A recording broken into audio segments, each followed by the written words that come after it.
Police वाले खड़े हुए नज़र आते हैं और सामने में दीदा दिलेरी से बच्चे भीख मांगते हुए नज़र आते हैं। बाकी पुलिस वाले उन बच्चों के ऊपर कोई कार्रवाई करते हुए हमको नज़र नहीं आती। कहाँ है? वो साइड में ये केपी ग्राउंड, ये बच्चे भीख मांग रहा है छोटा सा। अरे यार इतनी छोटा है पुलिस वाला, वो पुलिस वाले को कवर करो। वो खड़े हैं पुलिस वाले भैया। मैं किसी को डराता धमकाता नहीं हूँ। हमला करने की जिस दिन कोई कोशिश ऐसी करेगा तो उसको फिर वो हिसाब से जवाब भी दिया जाएगा। तो उसको बात करने दो ना। कौन है तेरे? और तेरे पप्पा मम्मी कहाँ रहते हैं? हाँ तो दादी नहीं होंगे इससे तो तेरे दादी। रुको ना, रुको तो 1 मिनट।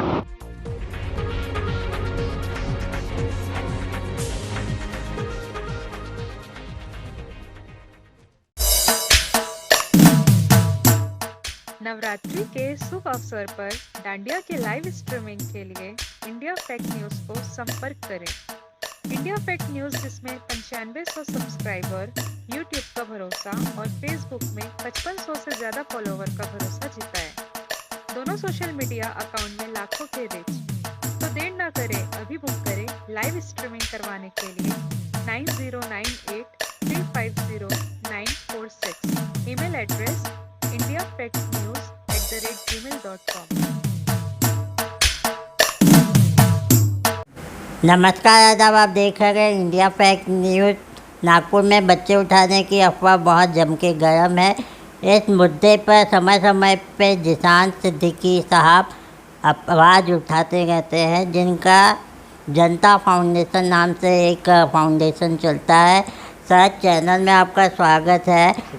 आप समय समय पे चाइल्ड ट्रैफिकिंग पे आवाज़ उठा रहे हैं सर। देखता रहता हूँ मैं आपका सोशल मीडिया अकाउंट। आपने बीच में कई भिखारियों को भी कवर किए जो कि एकदम बाल अवस्था में है। तो क्या लगता है ये ह्यूमन ट्रैफिकिंग के द्वारा लाए गए बच्चे हैं नागपुर में, या उनके माँ बाप उनसे जो ज़बरदस्ती करके भीख मंगवा रहे? सबसे पहले सबको अस्सलाम वालेकुम, नमस्ते। ये चाइल्ड ट्रैफिकिंग का मुद्दा ऐसा है कि जो भिखारी लोग, जो बच्चे लोग भीख मांगते हुए नज़र आते हैं, तो हमको ऐसी 110% पूरी शंका है कि बच्चों से जबरन भीख मंगवाया जाता है। इसमें कुछ वैलिड रीजंस भी शंका के इसलिए है कि आप जनरली देखिए, आप जब भी बच्चों से बात करके देखिए, जो भी बच्चे भीख मांगते हुए नज़र आते हैं, वो जितने भी बच्चे नागपुर शहर के अंदर भीख मांगते हुए आपको नज़र आएंगे, उसमें प्रॉपर लोकल नागपुर की लैंग्वेज वाले बच्चे आपको नहीं नज़र आएंगे। मैक्सिमम जितने भी बच्चे नज़र आते हैं, ऐसा बातों से समझ में आता है कि कोई उड़ीसा का बच्चा नज़र आता है, कोई राजस्थान का, कोई बंगाल का।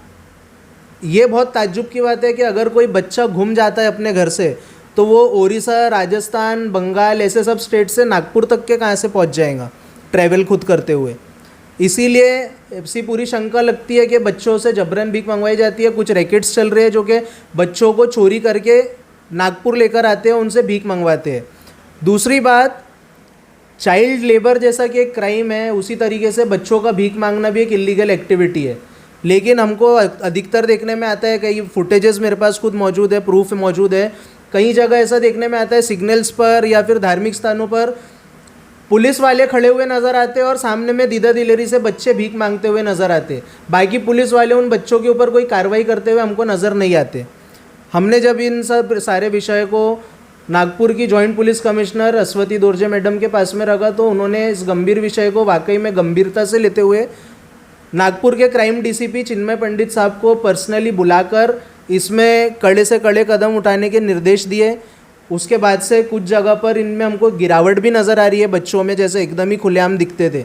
लेकिन ये चीज़ जिस तरीके से एक्शन होना चाहिए, अभी तक हमारा ये मानना है कि बच्चों ने सिग्नल्स पर या कहीं भी भीख मांगते हुए दिखाई देना बंद हो जाना चाहिए था। इसमें लोकल लेवल पर जो पुलिस वाले हैं उनका भी काम है।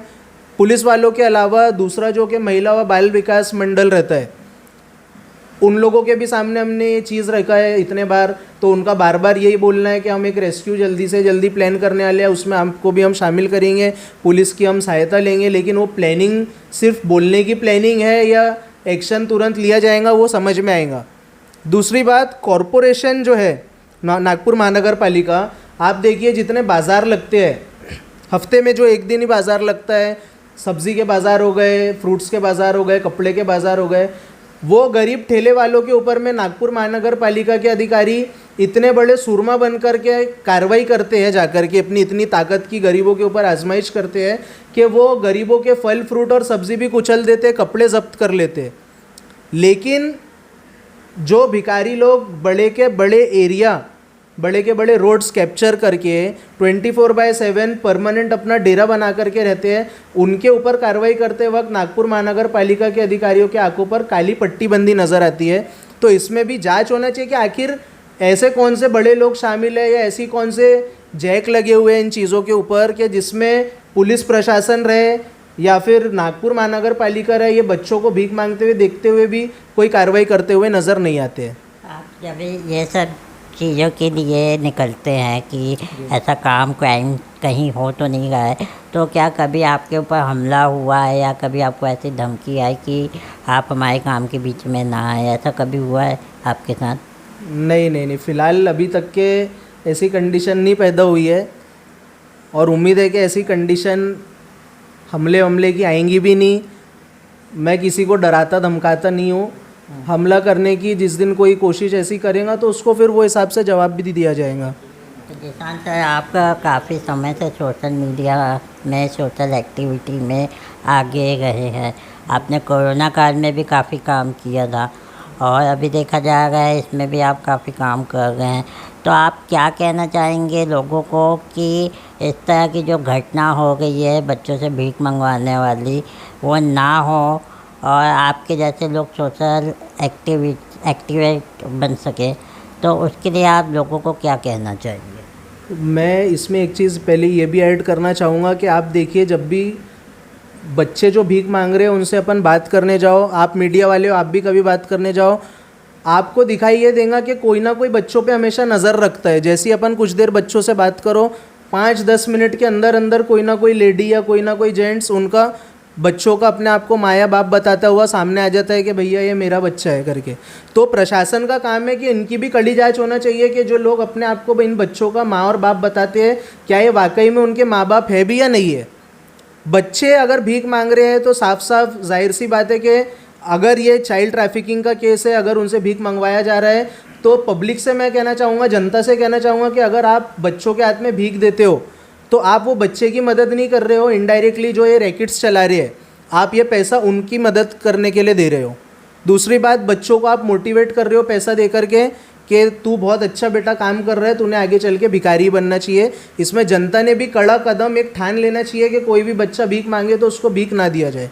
मैं ये भी जानना चाहूँगा, जैसे कि आपने पुलिस में अभी कंप्लेंट की है ना, पुलिस की तरफ से अभी कुछ खास कार्रवाई नहीं की गई है, तो अब अगला कदम आपका फिर इसमें क्या होगा अगर ऐसा ही रहा माहौल? तो प्रशासन को बार बार रिक्वेस्ट करने पर, प्रशासन को निवेदन पे निवेदन देने पर, यदि अगर प्रशासन पूरे तरीके से नहीं जागता है तो कानून के दायरे में रहते हुए हमको रास्तों में उतर के अपने तरीके से फिर प्रशासन को जगाना पड़ेगा। बार बार फिर हमको यही करना पड़ेगा कि घूमो शहर के अंदर, जहाँ बच्चे दिखाई दे रहे हैं वहाँ से 112 नंबर पर फ़ोन करो, ऑन रिकॉर्ड वो चीज़ को लेकर के आओ। पुलिस आई, पुलिस के साथ फिर मीडिया को भी साथ में लो, पुलिस का पूरा लाइव हर चीज़ कैप्चर करो कि सर ये मैंने आपको कॉल करा, इतनी देर के बाद में डग्गा आया, इतनी देर में बच्चे यहाँ से गायब हो जाएंगे, अब आप आए हो तो ये बच्चों को आप सिर्फ डांट फटकार करके भगाओ मत, इनको शेल्टर हाउस में डालो, जो भी लीगल प्रोसीजर है वो प्रोसीजर पूरे करो। यदि ये बार बार निवेदन करने पर प्रशासन को अगर नहीं सुने आएगा, प्रशासन की नींद नहीं खुलेंगी, तो हमको मजबूरन ये ट्रैक पर उतर के अपने काम करवाना पड़ेगा। क्योंकि ऐसा तो हो नहीं सकता कि पुलिस प्रशासन से, पहली बात हम लोग भी कोऑपरेटिव लोग हैं, आप जानते हो, पुलिस के कई अधिकारी जानते हैं, हम लोग भी पुलिस से हमेशा कोऑपरेट ही करते हैं। लेकिन जहाँ पुलिस जनता को इतना दिमाग देने की बातें करती है, मेरी बातें कुछ पुलिस वालों को अच्छी लगेंगी, कुछ को बुरी लगेंगी, हक ईमानदारी से सोचेंगे तो हर पुलिस वाले को मेरी बात अच्छी लगेगी। जब पुलिस जनता को इतना दिमाग और इतना ज्ञान देने की बातें करती है, तो जब पुलिस के सामने ये बच्चों का मामला सबसे नाजुक मामला है, आज जगह जगह मेरे को भी कई लोगों के मैसेजेस आते हैं, लोग बोलते हैं कि भैया हमारा बच्चा अगर थोड़ा सा लेट हो जाए स्कूल से आने में तो हमको घबराहट महसूस होने लगती है। ये डर और भय का माहौल बना हुआ है। अब कोई पुलिस वाले अपनी छवि अच्छी करने लाख ये बोल ले, कि सब कुछ नॉर्मल है, सब कुछ नॉर्मल है, अफवाहों में मत आओ, इससे कोई फ़र्क नहीं पड़ता। ये क्या बोलते हैं उसको कि तसल्ली के लिए ख्याल अच्छा है, गाली भी वो वाला काम है। प्रैक्टिकली अगर देखा जाए तो ये फिर हज़ारों बच्चे नागपुर शहर में नज़र क्यों आ रहे हैं भीख मांगते हुए? तो इसके लिए पुलिस को कड़े कदम तो उठाना ही पड़ेगा, क्योंकि हम लोग पुलिस से कोई गैरकानूनी कार्य करने की मांग नहीं कर रहे हैं। जी मैं ये भी जानना चाहूँगा जिशान सर कि आपने जैसे कि अभी बताया पुलिस तसल्ली दे गई है कि ऐसा कुछ माहौल नहीं है, केवल सब चीज़ समान है, केवल ये अफवाह है। तो क्या आपको क्या लगता है वाकई में ये अफवाह है या कहीं सही में किडनैपिंग हो गई है नागपुर शहर में बच्चों की? देखिए, मेरे को तो पूरी शंका है कि किडनैपिंग्स होती है। ये मेरे को बताइए, नेशनल ह्यूमन राइट्स कमीशन की रिपोर्ट है कि हर साल इंडिया में 40,000 बच्चे चोरी होते हैं, लापता होते हैं।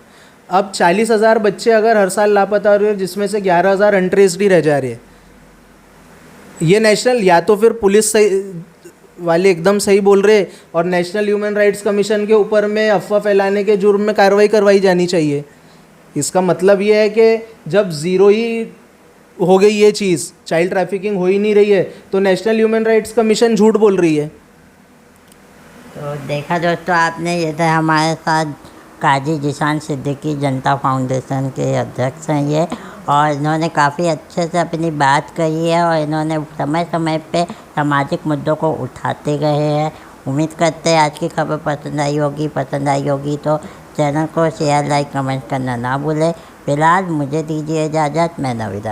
हमारे चैनल को सब्सक्राइब करें और बेल आइकन दबाना ना भूलें।